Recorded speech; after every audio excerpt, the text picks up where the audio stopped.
Hello, everyone. This is Gabby Franco again. Today is Monday, as you all know, and this is the Second Amendment Guardian Show. And today, some Mondays I'm just by myself and I pick a specific topic, and some other Mondays I have a guest. And today is one of those Mondays. I have a wonderful guest. His name is Yehuda Remer, and he is an author. He's a Second Amendment advocate, and he's also Jewish. So we're going to be talking about his book. He has a book for children. He has a coloring book for children, but we're also going to talk about the Jewish community, the Second Amendment, Israel. So there's a lot to talk about today. So before I keep saying stuff about him, I'm going to introduce you to him, and he can tell us where he is. Hey, how are you? I'm good. How are you? Very good. Thank you for coming in today on my show. And it's so interesting to talk about all that. Like, most people don't even know there are many books for children, or are there many? Honestly, there are not that many out there for children, and I was kind of surprised by that. That's how I got into writing my book. I had to search for a way to educate my little children on firearms and especially firearm safety, and I searched high and low, and of course you have the Eddie Eagle program, but they only touch on what to do if you find a gun somewhere it's not supposed to be. You have Project Child Safe that does a great job, but they talk about just locking up all your firearms. But there was nothing that incorporated the entire spectrum of gun safety. Now, In what I read a little bit about you, you were born in Los Angeles. yeah. And you were not necessarily introduced or educated about firearms. How did that come? I mean, how do you come from Los Angeles and grew up with not firearms around, and then ended up writing a book about children? I know you did it for your children, but how did you ended up in the firearms or around firearms in the first place? So I had a really good buddy of mine who introduced me to firearms. Up until that point, I was about 21. I never even heard of the Second Amendment. I didn't care about politics. I took our country for granted, and I was a Oh, small. no kidding. Yeah, Aren't many of those who take this country for granted? yes, and I was one of them. And until my buddy took me shooting, and I'd gone shooting a couple times, but I never knew what the Second Amendment was. And it was like right out of a movie. We go to the range, and he like unfolds his bag, and there's like 40 guns there, and I'm like, I don't even know where to start. and I ended up going shooting for a couple hours with him. I had a great time. He started talking to me about firearms education. I had another good buddy of mine who was in the LAPD. He started talking to me about it, and then before I knew it, I bought my first gun, and then a second gun, and a third gun. And and what's interesting is I didn't tell my parents, even though I was out of the house married. I was out of the house married with two children already, but I didn't need my mother and my father, who, growing up apolitical, they were both children of Holocaust survivors, and I just didn't And they need. were anti, or they are they? There's So they weren't necessarily anti-gun. They just didn't care for them. They didn't want to have anything to do with them. sure, which is Um, okay. which is okay. But when they found out that I owned guns, they went ballistic. I mean, I was called irresponsible because I have two children, and that's what prompted me to write the book. Is here I am. My parents trust me to have my own children, but they don't trust me to have a tool in my house. Now, and this is a very interesting topic, because you're talking that your parents were survivors from the Well, Holocaust. they're children of survivors. Oh, they're children of Right. survivors. My grandparents Oh, I survived. see. Okay, so they never went through that. Yeah, thank God they never went through it. But a lot of the children of survivors have the same mentality as the ones who did go through it. So, and a lot of those people are anti-gun. And why is that? I think it stems from something back in Europe. There was something called a shtetl. It was almost like a small village, small town within a bigger city.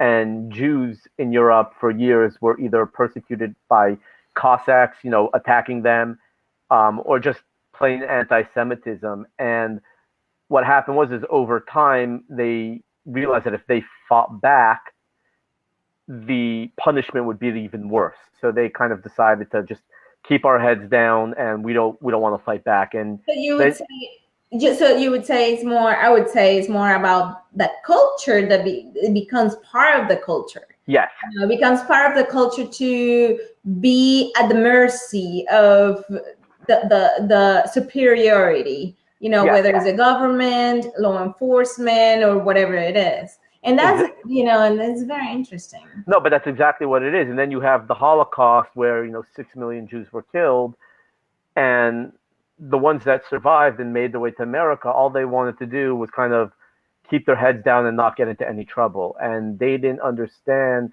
that America was different than other places, and that we had something called the Second Amendment.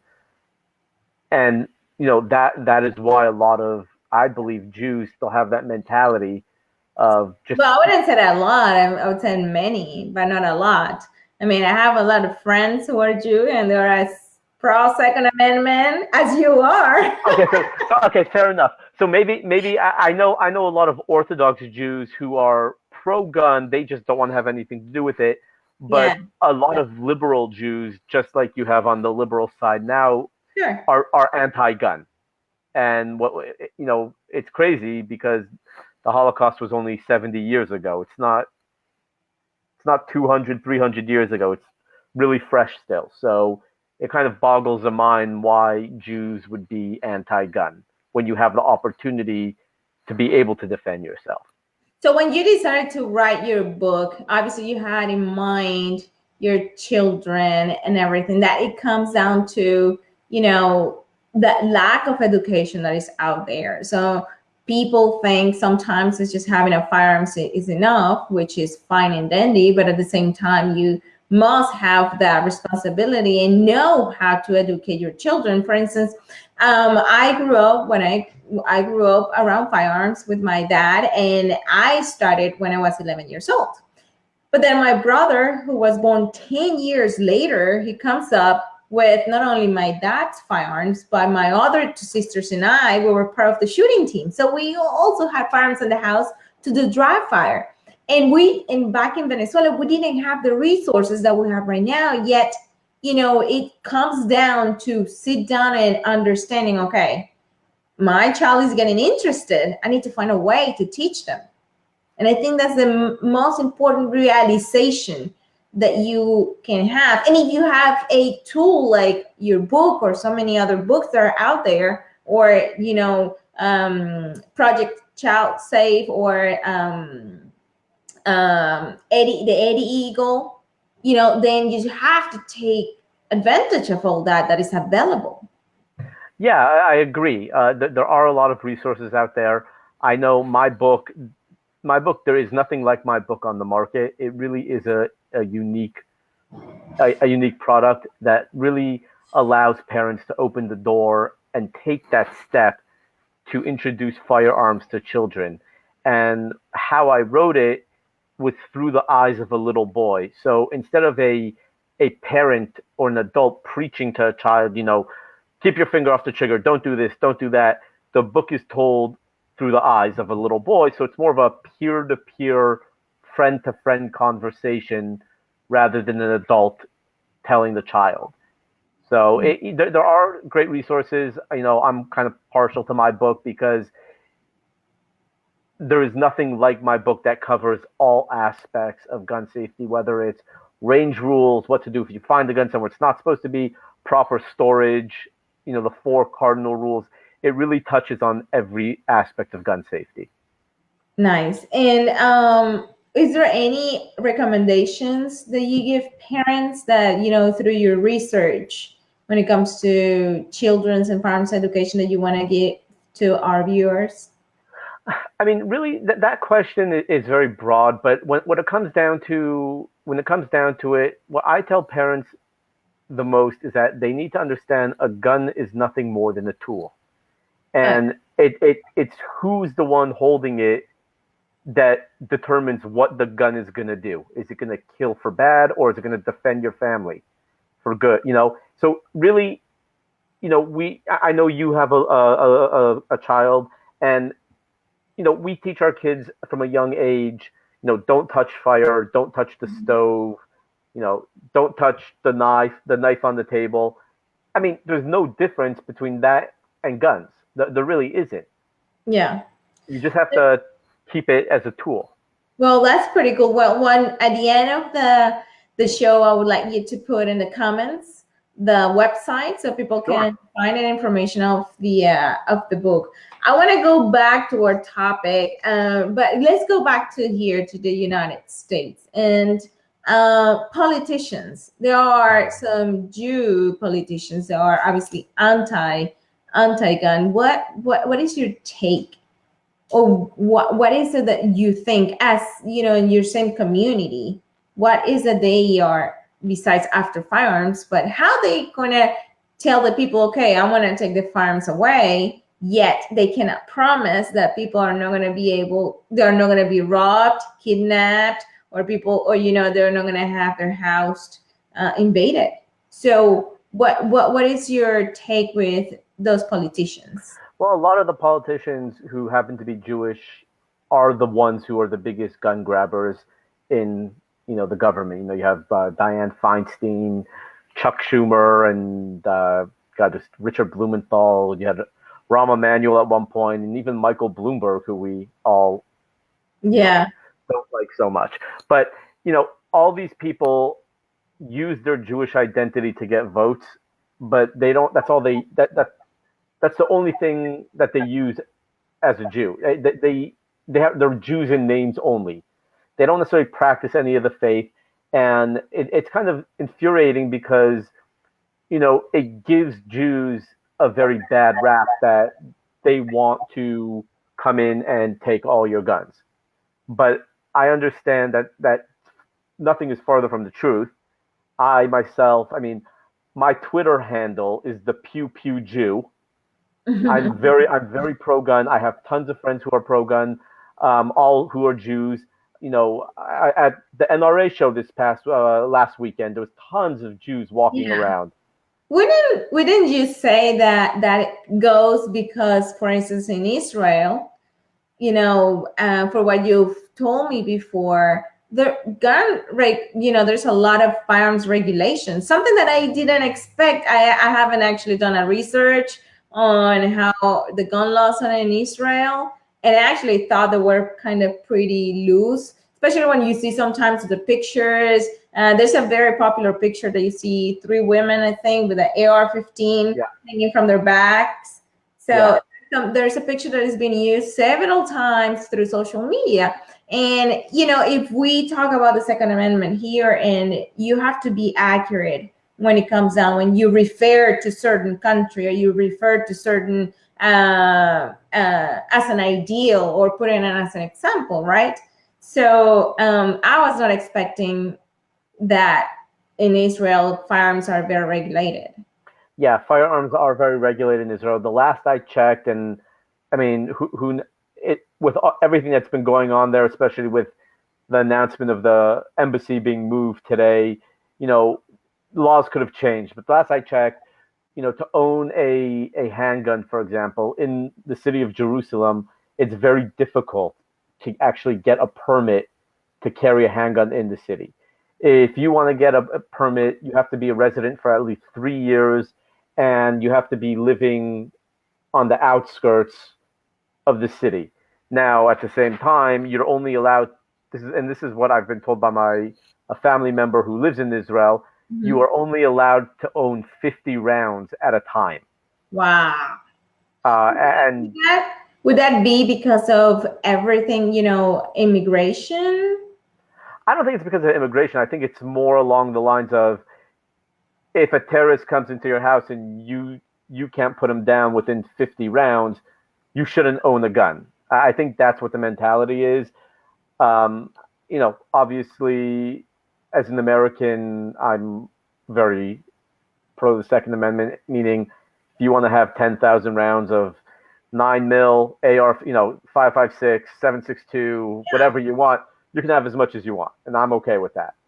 So Israel is a lot of times used as an example of a very pro-gun state, which it is but at the same time, it's very restricted. And like you said, that picture that makes it the pictures that makes its rounds online of these women carrying AR-15s or handguns. Mm-hmm. Most of those women tend to be off-duty soldiers.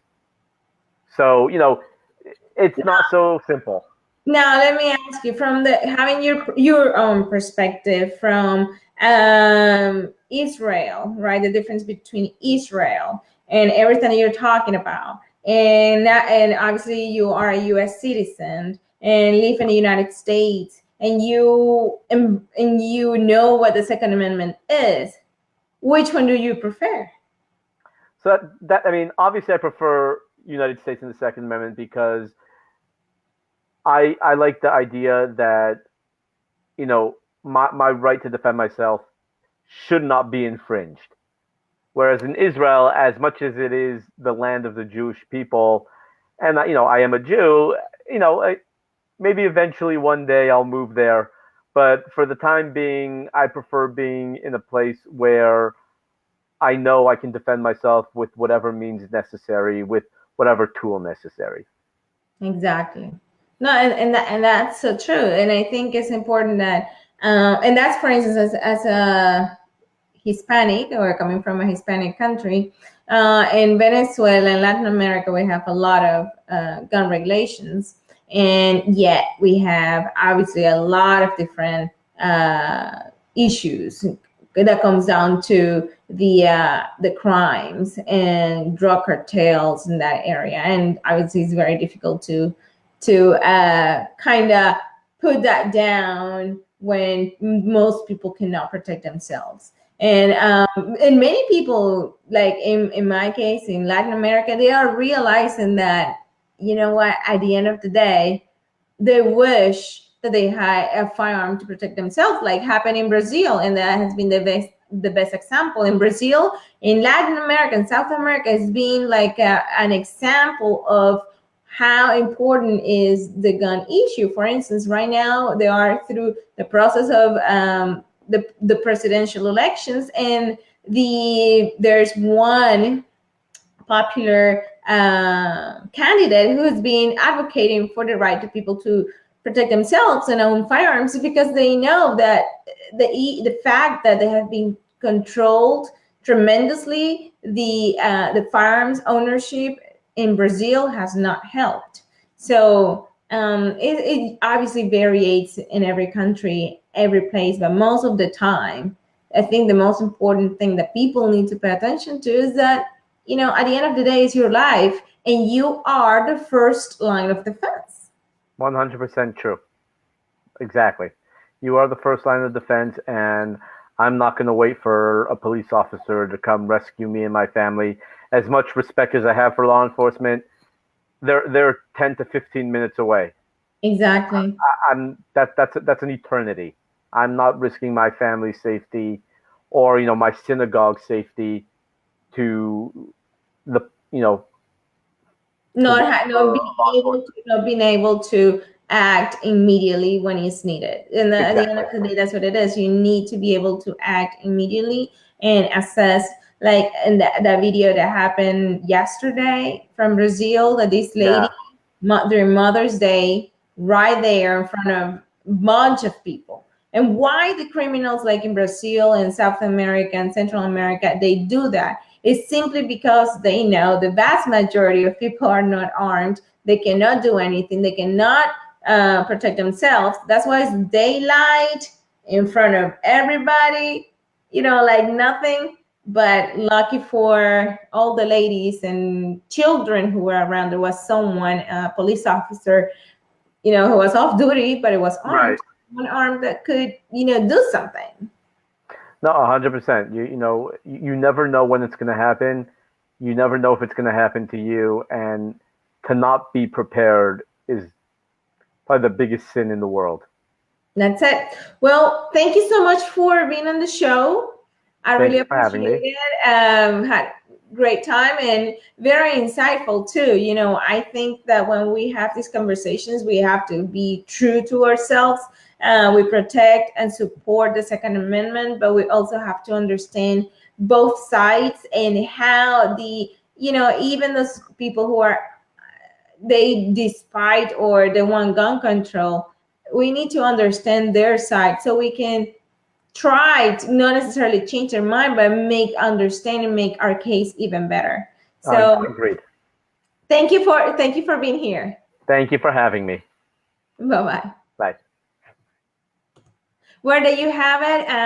Yehuda is going to put down on the comments the website where you can find his book. Thank you guys for joining me tonight. And I will have a special video probably on Wednesday talking about my competition this past weekend. And tomorrow is Spanish Tuesday. So have a good night. Love you all.